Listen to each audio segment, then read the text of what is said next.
भीती वाटते अपयशाची. पुन्हा आठवण येते केलेल्या कामाची. हजारो मुलांना मी महाराष्ट्र पोलीस बनवलंय. हे काय कामाचे मग? हजारो मुलांना महाराष्ट्र पोलीस बनवले. जर हे माझं हे तुमचं स्वप्न पूर्ण करू शकत नसेल, आपण सर्वजण एकत्र येऊन, तर छत्रपती शिवाजी महाराज का स्वतः श्रीमंत थोडे होते. छत्रपती शिवाजी महाराजांनी मावळे तयार केले, छत्रपती शिवाजी महाराजांनी सैन्य तयार केलं आणि सगळ्याच्या जोरावर साम्राज्य स्थापन केलं. शिवरायांनी सगळ्यात लढाया नाही लढल्या. मला पण सगळ्या लढाई एकट्याला लढायला लावू नका. या लढाया लढण्यासाठी मला तुमची देखील साथ लागणार आहे. ध्यानात राहू द्या. आणि मी सोडणार नाही तुम्हाला. जोपर्यंत माझा श्वास आहे तोपर्यंत माझ्याकडून भ्रष्टाचार होणार नाही. जोपर्यंत माझ्या देहामध्ये प्राण आहे तोपर्यंत एकाही गोरगरिबाची फसवणूक होणार नाही. पण ही सगळी लढाई माझ्या एकट्याकडून शक्य नाही. ही लढाई आपल्या सगळ्याला मिळून लढायची. त्यासाठी तुम्हाला उभा राहावं लागेल. ध्यानात ठेवा. मी अजूनपर्यंत तुमच्याकडून कोणतीच अपेक्षा ठेवलेली नाहीये. पण ज्या दिवशी मी थकलेलो असेल, ज्या दिवशी मी संपलेलो असेल, त्या दिवशी तुम्हाला पुढे येणे लक्षात ठेवा. तोपर्यंत मी तुमची आठवण करणार नाही. तोपर्यंत मी तुमच्याकडून एकही कसलीही आठवण करणार नाही. पण ज्या दिवशी मला गरज पडणार आहे त्या दिवशी तुम्हाला उभं राहावं लागेल. कारण माझं स्वप्न खूप मोठं आहे.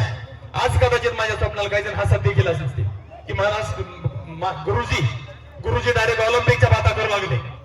हसत देखील असतील काही लोक माझ्या स्वप्नाला. पण लक्षात ठेवा, जो उंगली आज हमारी तरफ गलत इरादे से उठी है, उसी उंगली उठाने वाले हाथों को ताली बजाने के लिए मजबूर करेंगे.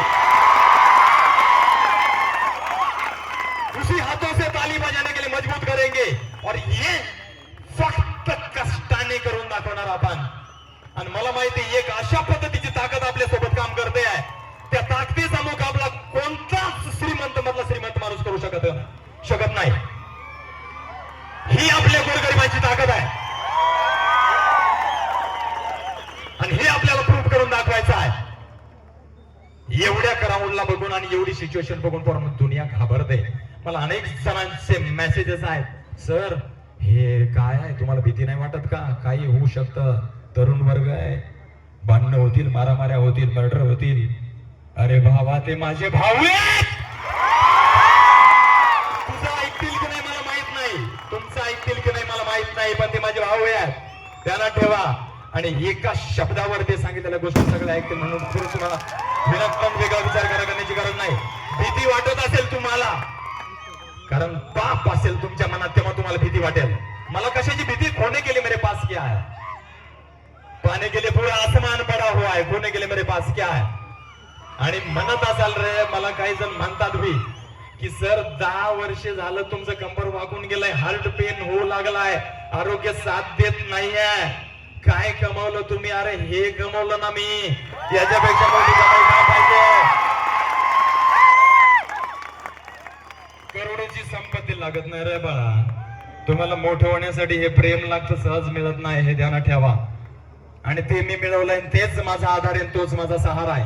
ध्यानात ठेवा. आता मला या निमित्ताने फक्त एक संदेश द्यायचा आहे. या क्षेत्रात ज्याच्याकडून जे भरीव करणं शक्य आहे, जेही भरीव करणं शक्य आहे, त्या सगळ्यांना मी या क्षेत्रात, जर मी तुम्हाला वाटत असेल मी त्याच्या डिझर्व करतो, जर मी त्याच्या लायक आहे, जर मी त्याच्या पात्र आहे, तर आपल्या पद्धतीनं, मला पैसा लागत नाही, आपल्या पद्धतीनं सहकार्य ठेवण्याची वृत्ती शेवटपर्यंत ठेवा. तुम्ही कोणत्याही पद्धतीने करत असाल ते सहकार्य ठेवून आपल्याला सगळ्याला मिळून हा गाडा ओढायचा आहे. मला फक्त आज हा संदेश द्यायचा आहे की एकट्याला फक्त काय असतं रे, एखादा ऊस चरखामध्ये टाकून त्याच्या रसात, ऊसातला रस निघून संपून जातो, परत चरख्यामध्ये भरला जातो.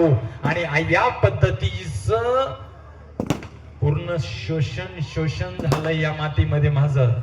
तुम्हाला जर मी काही वर्ष तुमच्या सोबत साथ असावा असं वाटत असेल तर तुम्हाला सोबतीला खांद्याला खांदा देऊन लढावं लागेल. बरोबर, रोजी जोडीचा प्रश्न तुमचा कधी सुटलेला आहे, कधी सुटलेला. मी म्हणणार नाही तुम्ही सगळा वेळ काळ सोडून द्या. आधी तुमची भलाई बघा, आधी तुम्ही मोठे बना, आणि त्यानंतर जरासाही जगासाठी वापरा, जरासाही जगाच्या कल्याणासाठी वापरा. हा संदेश पण तुम्हाला आज या निमित्ताने मी देत आहे. तुम्हाला ध्यानात ठेवावा लागणार आहे.